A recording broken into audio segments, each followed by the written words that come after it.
Todas las personas que ya han sido citadas, comprenderéis que no me extienda porque me voy a olvidar de algunas,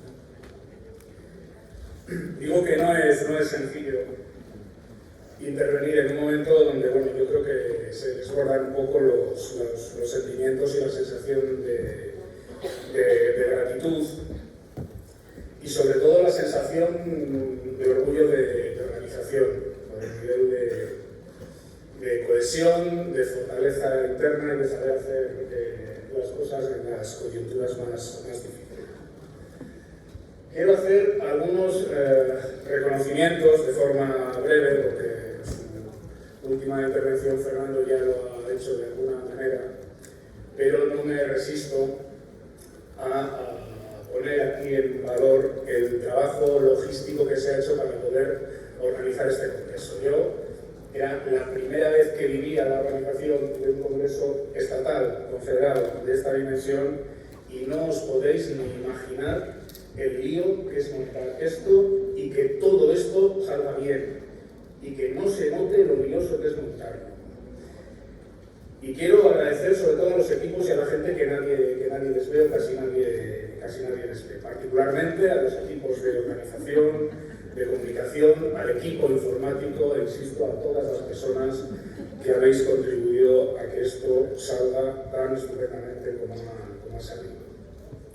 Quiero también hacer un reconocimiento, que también lo había Fernando, al equipo de la propia Secretaría General, a María José, a Elena, a Sierra, a Javier Doz y a Ramón Gorriz, que es una de las personas con una trayectoria histórica ejemplar en el sindicato y que pasa a otra situación. Quiero agradecer a Ramón.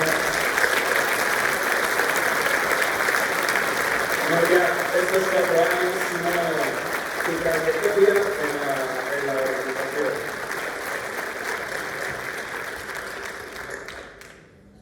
Quiero agradecer al mundo de la cultura la deferencia que ha tenido, en este caso con el manifiesto que ha leído Luis García Montero, con la colaboración que hemos tenido en toda su extensión en este congreso, pero quiero hacer referencia a una persona que identifica como pocos, o como pocas en este caso, porque es una mujer, el compromiso de la cultura española, de la literatura española con su país, con su clase y con su historia.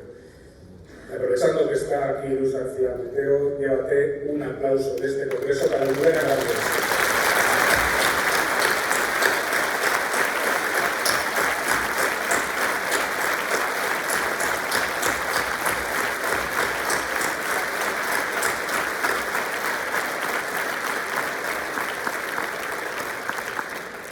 Y un saludo también y todas las muestras de solidaridad que se han dado en este congreso, las vuelvo a poner encima de la mesa y las hago mías, como no puede ser de otra manera, a la población, a la ciudadanía, a los trabajadores y las trabajadoras, a las comisiones obreras en la isla de La Palma, por lo que estáis pasando y de lo que vais a salir con la ayuda de todo el país.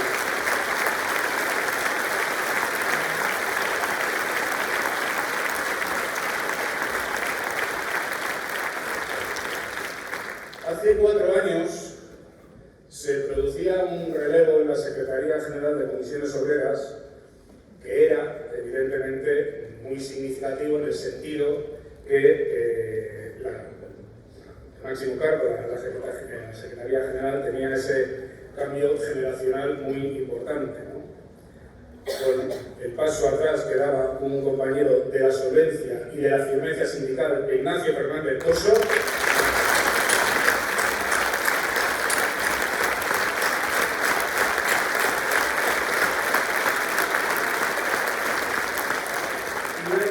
en este caso de una persona como era yo, exactamente de 20 años menos de edad y que por paradojas de la vida pues nació en el año 72, el año de los luctuosos acontecimientos de Ferrol, que por otro lado, por paradojas también de la vida, pues es la tierra natal de la ministra y vicepresidenta segunda. Pero más allá de aquel cambio, que es muy visual por ser el cambio de la Secretaría General, ha sido en este proceso congresual donde se ha dado un relevo en muchas de las estructuras del sindicato, federaciones y de territorios. No solo en las secretarías generales, sino en otros estratos también del sindicato. Y yo quiero hacer hoy un reconocimiento expreso a esa generación de sindicalistas de segunda jornada, por decirlo de alguna manera, que vivieron los últimos años del franquismo siendo poco más que unos críos, que vivieron el final de la épica antifranquista, pero que fueron claves en la construcción y posteriormente en la modernización de nuestra organización, y que es, de alguna manera, la generación que en estos congresos, que en este periodo congresual ha dado un paso atrás y que quiero hacer un reconocimiento expreso. He hablado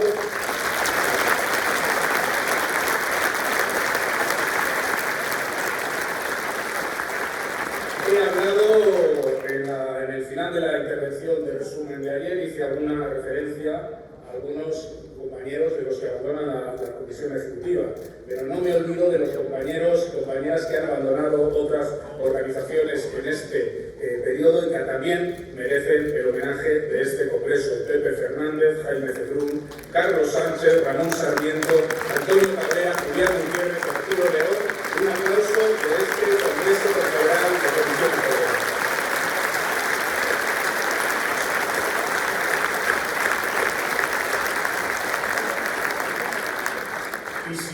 Y si me permitís una broma para enganchar ya con la intervención que quiero plantear, quiero también hacer un reconocimiento al fino guionista que ha planteado estos últimos días que en este congreso estemos en medio de una polémica no menor, porque es una señal inequívoca, in my opinion, de que el sindicato sigue siendo una organización trascendente, porque no parece que sea casualidad que en esta última semana pues hayan pasado las cosas que han pasado y que estemos hoy aquí con todos los medios de comunicación pendientes de qué pasa con la reforma laboral, qué pasa con el gobierno y qué pasa con el país.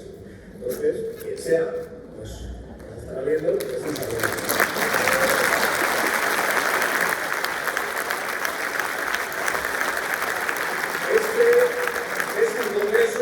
Fortalecimiento de las comisiones obreras, indiscutiblemente, porque refuma cohesión interna, coherencia en los debates y en las posiciones, porque este congreso creo que es un acicate para asumir los retos que tenemos por delante, y porque se da en un momento determinante por muchas cosas, pero una de ellas es porque abordamos el congreso en la fase de salida de la pandemia, que exige a la organización ponerse en modo pospandémico y exige a la organización retomar la agenda de recuperación de derechos y de extensión del sindicato en las empresas y en la sociedad.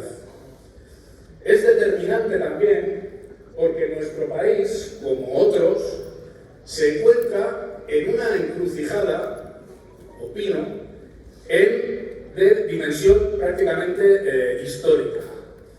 Estamos en una encrucijada en la que España todavía sufre algunas de las consecuencias de las políticas de austeridad que se tomaron hace una década a través de reformas de devaluación interna que generaron que en nuestro país se incrementara de forma exponencial los niveles de desigualdad.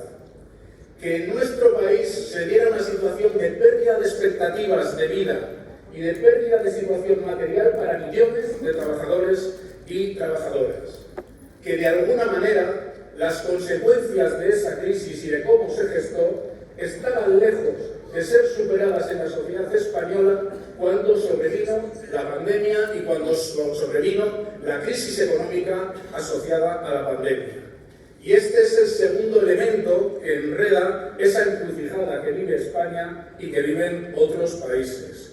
Consecuencias de la pandemia que nos han dado una sensación de vulnerabilidad como sociedad que no conocíamos las generaciones que no vivimos las guerras. Consecuencias de la pandemia que se siguen viviendo en tasas de desigualdad que son insoportables para mucha gente, que todavía no sabe si el mes que viene va a poder pagar la luz en función de cómo vayan los precios y en función de salarios que sigue habiendo de miseria en nuestro país. Consecuencias de la pandemia que han generado una sociedad de la incertidumbre, una sociedad de la inseguridad que tenemos que ser capaces de combatir. Y en esa encrucijada aparecen también elementos transicionales, elementos de cambio de mucho calado, elementos de cambio asociados, por ejemplo, al proceso de digitalización o al proceso de transición energética que viven sociedades como la española. Afectan a la forma de producir, afectan a la forma de trabajar, y son cambios que o son bien interpretados y son bien abordados desde transiciones justas, desde políticas sociales alternativas, desde políticas de generación de empleo y de empresas, o este país va a acabar sufriendo también las consecuencias de la enorme desigualdad y de la enorme pérdida de seguridades de la gente afectada por estas transiciones. Porque, compañeros y compañeras, lo decíamos en los debates congresuales, podemos estar convencidos de que el proceso de digitalización o de transición hacia una economía que emita menos gases contaminantes es necesario en la sociedad. Pero si estas transiciones van acompañadas de pérdida masiva de puestos de trabajo, de pérdida masiva de condiciones laborales, de precarización de los empleos, van a ser contestadas por la población y tienen efectos sociales y políticos que vaya usted a saber por dónde rolan en los próximos años. Por tanto, toda esta encrucijada es en la que se tiene que situar nuestro país y en toda esta encrucijada es donde tenemos que entender la acción sindical del futuro. Porque se están abriendo dos vías clarísimas a nivel de ideas, a nivel político, a nivel económico y a nivel social para abordar esta situación.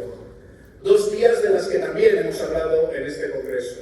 Hay una opción por resolver esta encrucijada, por la vía de ir a una sociedad cada vez más injusta, a una sociedad despiadada, a una sociedad privatizada, a una sociedad donde se instale la idea de que cada uno tiene que resolverse la vida por su cuenta, individualizada, a una sociedad de narcisismo idiota donde seamos capaces de entender los intereses comunes y donde seamos capaces de distinguir lo importante de lo accesorio.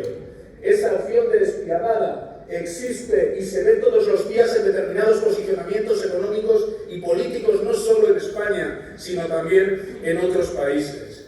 Pero hay otra opción, y es la opción de reconstruir un contrato social para el siglo XXI. Un contrato social que beba de las mejores tradiciones del viejo contrato social de la posguerra del siglo XX, en materia de seguridad social, en materia de fiscalidad progresiva, en materia de servicios públicos, en materia de recuperar el concepto del trabajo decente y del trabajo como un elemento para poner en valor a la sociedad y para realizarnos también como personas, y no el concepto mercantil del trabajo de usar y tirar, del trabajo de explotar y tirar. Ese contrato social que, como digo, bebe del siglo XX, pero que tiene que abordar estos retos del siglo XXI, que impone el cambio del paradigma productivo, que impone la nueva configuración del mundo, las nuevas disputas de los ejes geopolíticos entre China y Estados Unidos, que tiene que abordar situaciones distintas a aquellas que se abordó en la década de los 50, pero que tiene que contar con la base de la fraternidad, del trabajo como elemento de gestión, como elemento de configuración,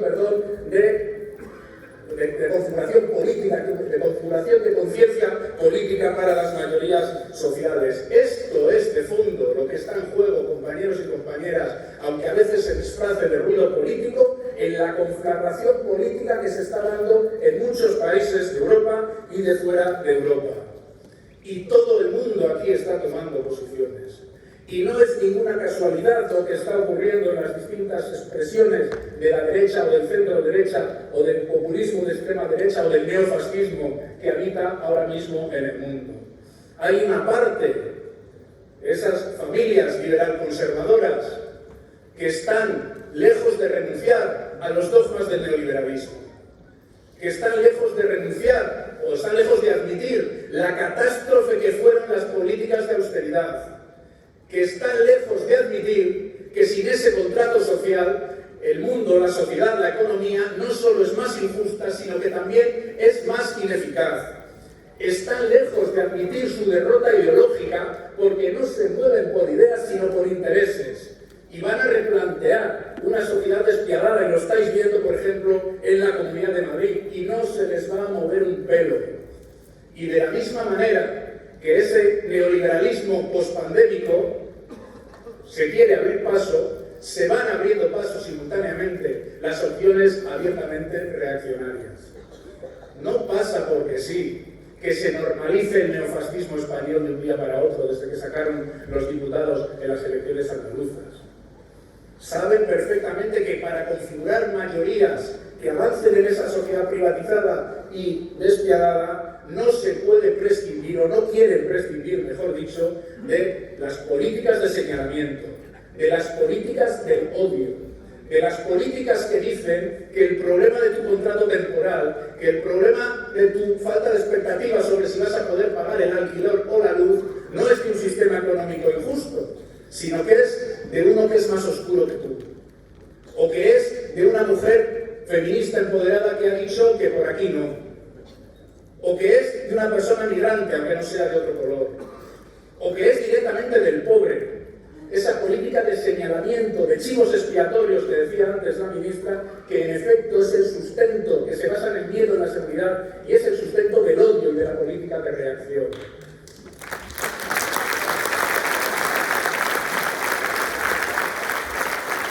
Y ante esta acción, y a la espera de que el centro derecha se racionalice en el mundo occidental y ponga un cordón sanitario a estas expresiones de extrema derecha, hay que tener altura de miras en el mundo económico, en el mundo político y en el mundo social de carácter progresista. Un gobierno de coalición como el de España, o gobiernos de izquierda o de centro-izquierda que pueda haber en otros países, tienen que ser conscientes de la importancia de lo que está en juego. Y no cabe ni una sola frivolidad. Hay que fortalecer la acción de gobierno, pero no desde avalar la acción de gobierno porque sí, sino desde la exigencia de que el gobierno se ponga las cosas de la gente, a resolver los problemas que hacen que la gente sea vulnerable, sea precaria, entienda las incertidumbres del futuro y pueda poner los oídos a opciones reaccionarias. Necesitamos gobiernos de progreso y necesitamos seriedad a la hora de gestionar las cosas que pasan. Cuidado con jugar con fuego, cuidado con precipitar finales acelerados de legislaturas, cuidado con la experiencia de la repetición electoral y lo que pasó con la elección de la extrema derecha por hacer el frente.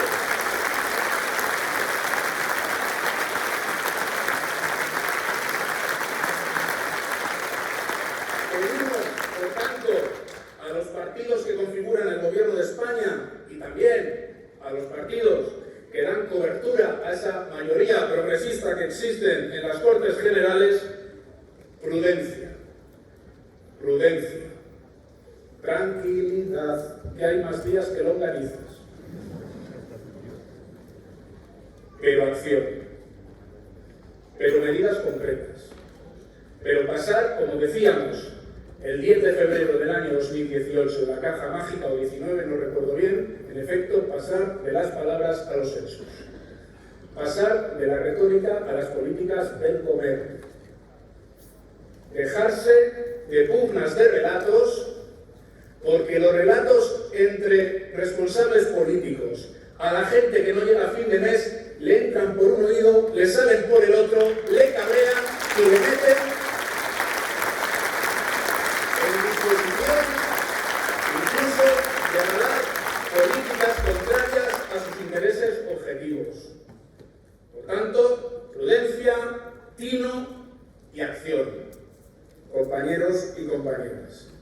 En este contexto tenemos que interpretar las conclusiones y las apuestas por las que hemos votado y que hemos avalado de forma absolutamente mayoritaria en este Congreso Confederal. Nos hemos tomado muy en serio el Congreso, desde que vinimos hasta hoy. Os pido, empezando por la próxima dirección confederal, que sigamos tomándonos en serio este congreso desde que salgamos por esta puerta hasta el lunes. Desterremos cualquier elemento de cinismo de decir da igual lo que aprobemos porque vamos a seguir en los viejos trantranes que tienen organizaciones tan grandes y tan diversas como la nuestra. Saquemos no solo conclusiones de lo debatido, sino si pedimos acción al gobierno, a los partidos que lo sustentan o a los partidos que lo avalan desde fuera, apliquémonos el cuento y pasemos a la acción que supone hacer lo que decimos que hay que hacer.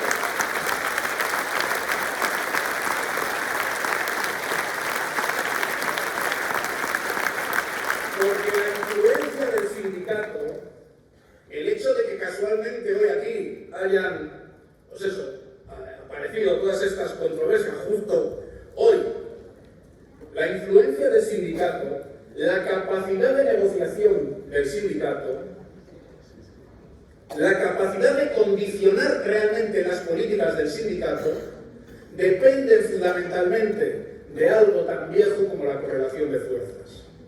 Claro que dependen de la solvencia de las propuestas que pongamos encima de la mesa. Claro que dependen de hacer un análisis correcto de la realidad.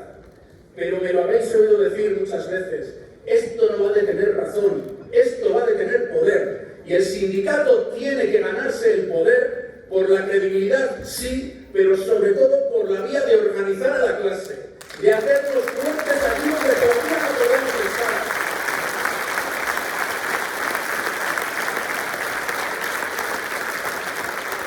De interpretar correctamente lo que es la diversidad en las sociedades contemporáneas. La diversidad en las sociedades contemporáneas implica que no valen recetas simples, recetas monocolores, recetas únicas, pero implica también que el sindicato tiene que aspirar a ser no una compartimentalización permanente de las causas, como decía ayer, sino un escenario de agregación de causas diversas para configurar la organización más potente de este país y desde esa organización hacer frente a los problemas de la precariedad, de las mujeres, de los colectivos de personas jóvenes que sufren más temporalidad y menos salarios, del colectivo LGTBI, de todo aquel que tiene una discriminación o sufre desigualdad o sufre precariedad. Agregación, el sindicato es un elemento de agregación de intereses y de agregación de conciencia, pero desde los intereses que somos capaces de representar, de organizar y de defender. En este congreso podemos decir que hemos mejorado posiciones, lo decía el otro día, lo decía con presencia aquí de varios ministros, de un ministro y de varias ministras del gobierno de España, y dábamos los datos, y los reitero hoy también aquí, porque hay otros ministros para que también los oigan y sepan que es verdad. Este sindicato tiene casi 1 millón de personas afiliadas. Ha llegado al proceso congresual con 974.471 personas afiliadas que pagan una cuota para sostener esta organización.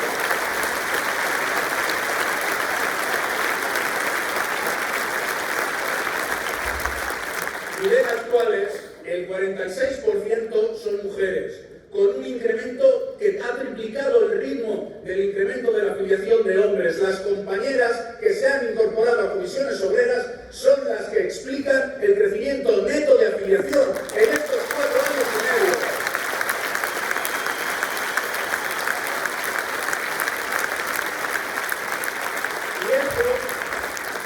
Y eso es significativo, pero es significativo no porque quede bien decir que se incorporan más mujeres al sindicato, no.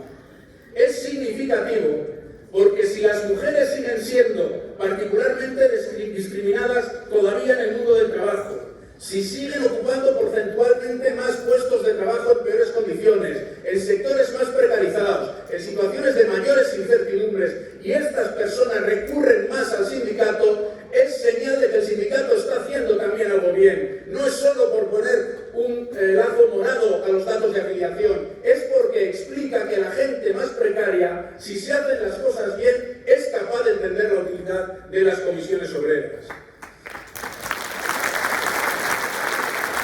Hace 4 años 44 meses. Salíamos de aquí y yo, el sábado, el lunes, iniciaba 2 entrevistas simultáneas. Digo simultáneas porque eran en el mismo estudio. Una era para Radio Nacional y otra era para la SER. La primera pregunta en la SER, de una gran periodista como Pepa Bueno, no me la hizo ella. La hizo una persona que entró en antena y que dicen que era un rider. Una persona de estas que llevaban comida y otras cosas en una bici, en una moto o como sea. Y la pregunta, que más que una pregunta, era una afirmación dicha, tan bien dicha, que yo no sé si esto no tendrá algo que ver con que eres de otro sindicato, no lo sé. Pero el caso es que planteó muy bien que estos colectivos se sentían absolutamente ajenos a la lucha sindical, que no sabían muy bien lo que era un sindicato y poco menos que éramos parte del problema y a ver qué tenía yo que opinar de esto. Esto el lunes 1 de ser secretario general a las 9:02 de la mañana. ¿Bien? Pues han pasado ya unos añitos y aquel colectivo aparentemente ajeno al hecho sindical no seré yo tan hipócrita de venir a decir ahora aquí que forman parte ya del núcleo central de los afiliados, de las afiliadas del sindicato. No, evidentemente no. Pero aquello que parecía tan ajeno, que parecía tan moderno, tan irregulable, hoy en día tiene una cosa que se llama Ley Rider. Hoy en día tiene unas negociaciones que empiezan a abordar la negociación de convenios colectivos para los riders. Y hoy en día ha habido una huelga donde la gente, cuando se ha visto la necesidad de confrontar con la empresa, sí, con la empresa, no ha recurrido a etéreas abstracciones, ha recurrido a las comisiones obreras. Y se ha hecho una huelga de Globo en Barcelona que es pionera y que tenemos que seguir apostando por ese día.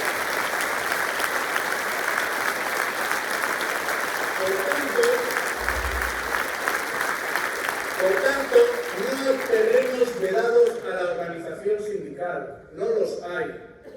Es cuestión de adaptar nuestras potencialidades, nuestros recursos, nuestro saber a las múltiples situaciones a las que se enfrenta la clase trabajadora. Y no perder que ese es el objeto de una organización como la nuestra, compañeros y compañeras. No voy a eludir, evidentemente, la polémica, o como lo queráis llamar, que ha surgido en las últimas horas. Mirad, nosotros tenemos un espacio de diálogo social con el gobierno en varios aspectos y en varias áreas, ¿no? Lo primero que pido es respeto a todos y cada uno de los espacios de diálogo social en los que está inserta la primera organización social de este país.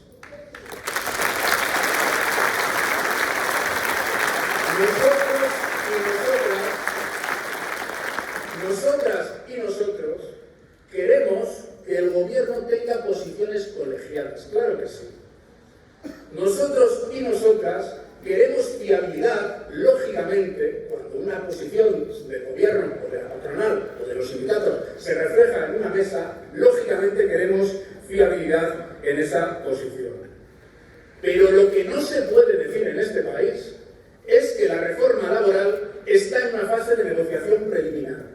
Porque eso no es perderle el respeto a no sé qué lío que dicen que tiene el gobierno, que no es directamente nuestra cuestión. Es perderle el respeto a la mesa de diálogo social. Nosotros llevamos hablando con este gobierno de reforma laboral desde el inicio de la legislatura. Pero no hablamos como quien va de tertulia. Es que en febrero estaban muy avanzados los trabajos para derogar una parte de la reforma laboral, la que tiene que ver con la negociación colectiva. Pero es más, claro, surgió la pandemia y cambió la agenda. Pero es que es más, es que en la anterior legislatura, con una ministra de Trabajo que se llamaba Magdalena Valerio, también estaban muy avanzados los trabajos para corregir los mismos aspectos de la derogación de la reforma laboral. Los mismos. Y estaba el texto prácticamente consensuado entre ministerio y organizaciones sindicales. Es más, estaba escrito que si hubiera incorporado COE a ese acuerdo o no, pues no lo sé. Hubo un adelanto electoral y aquello se fue al garete. Pero no se puede plantear en serio que esta negociación está en una fase preliminar. Dejémonos de abstracciones. Dejémonos de supuestas presiones insoportables de una Europa a la que a veces se quiere utilizar como ventrílocuo para decir lo que yo no me atrevo a decir. Nosotros le queremos preguntar al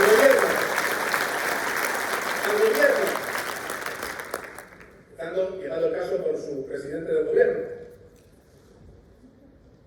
¿puede ser que en España una camarera de piso, un trabajador de la logística o una trabajadora, en este momento pueda seguir cobrando un salario de miseria porque hay un convenio de empresa que normalmente ha pasteleado una empresa, vaya usted a saber de qué manera?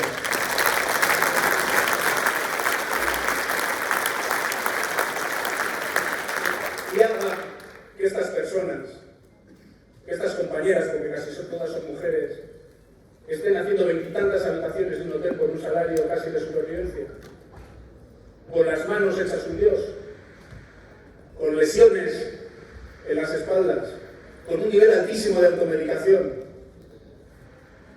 ¿Es posible que en la España del 2021 los trabajadores y las trabajadoras de las industrias cárnicas que trabajaban a través de falsas cooperativas de trabajo autónomo, que fueron regularizadas por la acción, fundamentalmente en este sindicato, más de 30.000 personas fueron regularizadas y son ahora trabajadoras y trabajadores de cuenta ajena, pero después de conseguir la regularización, a través de la prevalencia salarial de los convenios de empresa, sigan cobrando salarios de miseria? No se puede hacer este país corresponsable de esta situación. Y eso es la reforma laboral. La reforma laboral no es una pugna de Bruselas y de no sé qué dogmatismo sobre la rigidez de la negociación colectiva y estas leches que se teorizan y que luego no tienen ningún fundamento en la realidad. Es la cara de Pepi cuando hace 23 camas.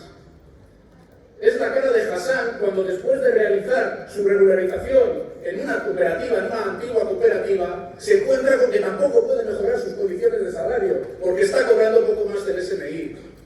Y encima otro del pueblo en el que trabaja, como le ve que tiene necesidades y tiene que trabajar por poco dinero para enviar remesas a su país, encima considera que es que ha venido a quitarle el trabajo. Esa dinámica hay que cambiarla en este país. España no puede aspirar al siglo XXI, a la resiliencia, a los fondos europeos y todos estos palabrejos con un modelo laboral pensado para devaluar el país, para precarizar el empleo. Pero ¿qué modelo de formación permanente? ¿Qué modelo de formación permanente a lo largo de toda la vida va a haber asociado a una comisión de formación dentro de un convenio colectivo en un país donde si no llega a ser un acuerdo desaparece el convenio colectivo? ¿Pero de qué estamos hablando?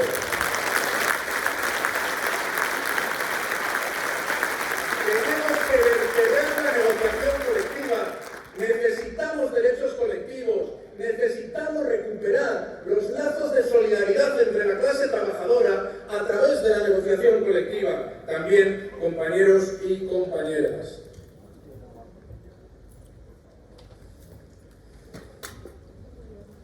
Hablaba antes de la necesidad de un nuevo contrato social. Y cuando hablamos de sanidad pública, de enseñanza pública, de pensiones públicas, de responsabilidad pública en los servicios de atención a las personas, esto cala en una buena parte de la sociedad y, evidentemente, nadie con un pensamiento progresista se va a oponer a esta forma de entender cómo hay que organizar la sociedad. Pero en el contrato social del siglo XXI no se puede descabalgar, no se puede quedar descabalgado la regulación del trabajo.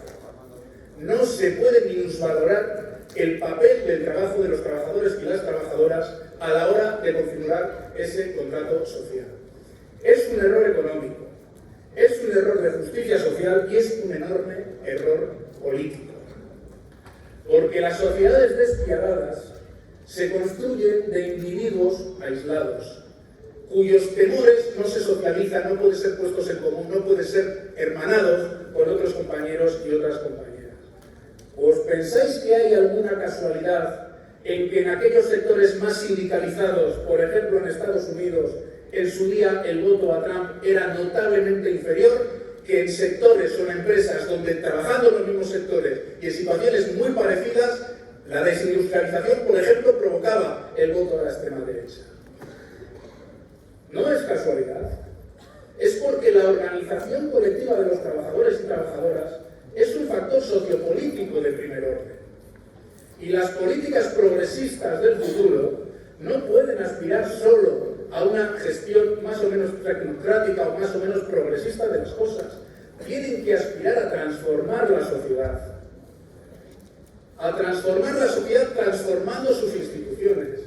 Y el diálogo social y la negociación colectiva son instituciones democráticas que hay que impulsar y hay que salvaguardar.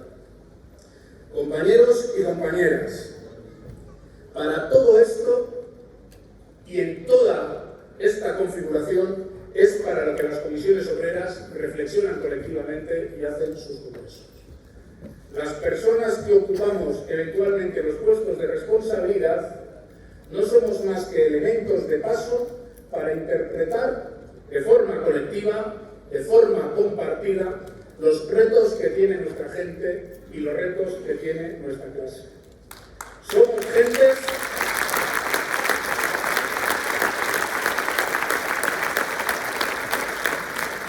las más de las veces abnegadas. Somos gentes solidarias. Somos gentes revoltosas. Y somos gente valiente. Y para concluir mi intervención, y antes de pasar al último acto, que es el canto de la Internacional, quiero poner encima de la mesa uno de los muchos logros que hemos conseguido en estos últimos tiempos. Porque se ha hablado mucho de los ERTE, se ha hablado mucho de la ley Rider, se ha hablado mucho de las medidas para mejorar los planes de igualdad, la forma de intervenir en los planes de igualdad. Todas estas medidas son conocidas.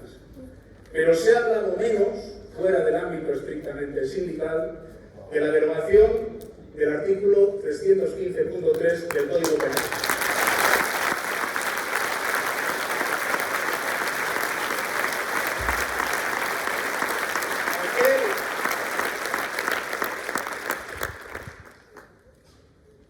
Aquel que llevó al banquillo de los acusados y de las acusadas a más de 300 personas en nuestro país.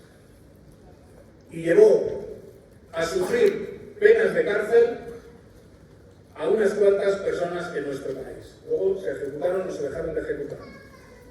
Pero que supuso un ataque con pocos precedentes, basándose en un artículo tardofranquista del Código Penal y una interpretación restrictiva y a veces absolutamente lamentable de los jueces, una forma de coartar las libertades civiles, las libertades democráticas y el ejercicio del derecho de huelga. Quisimos derogar el famoso 315 y hemos conseguido derogar el artículo 315. Y yo quiero que suban a este escenario para contribuir con la Ejecutiva Confederal, este Congreso, algunas de las personas que fueron imputadas por ese artículo. Pepe Alcázar de Ortiz, Enrique Gil, Pedro Martín.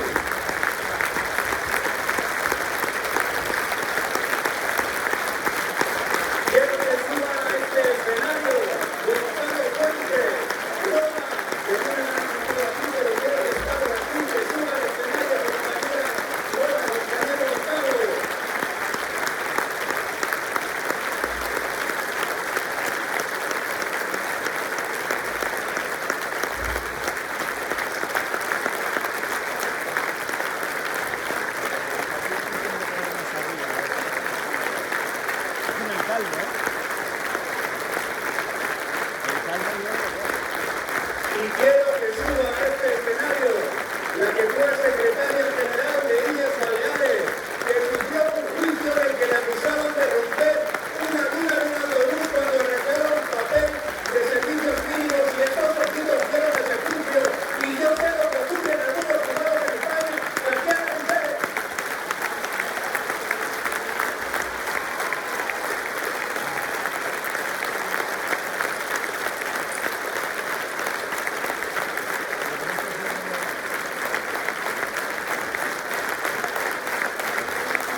Decía que no me habían puesto a Lola, no, es que se ha tenido que marchar y por eso no me la han puesto. ¿Veis cómo lo hacen todo fácil? Me estaba equivocado yo y no lo que me han preparado este papel.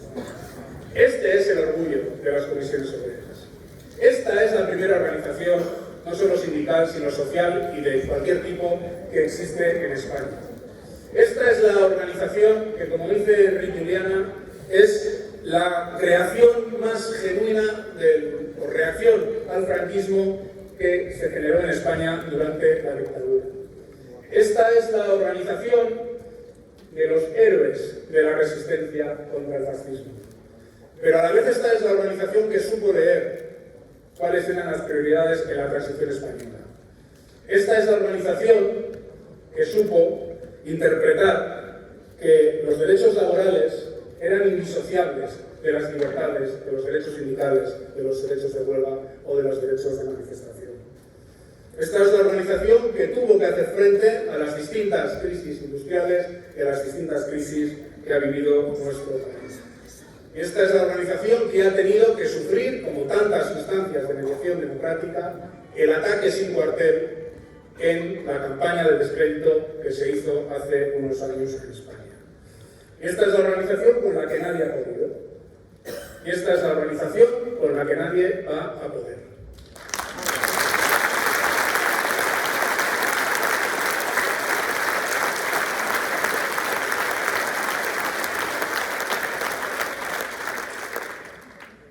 No somos ningunos peligrosos radicales. Somos una organización que hace una lectura ponderada del momento. Somos una organización que sabe qué está en juego en la sociedad española y en las sociedades europeas, en las sociedades contemporáneas. Y que desde luego vamos a continuar con los procesos de negociación y de diálogo social exactamente como los veníamos llevando hasta ahora. Porque pensamos que son procesos que pueden dar una solución y pueden ser muy funcionales para hacer mejor la vida de la gente, que es de lo que se trata.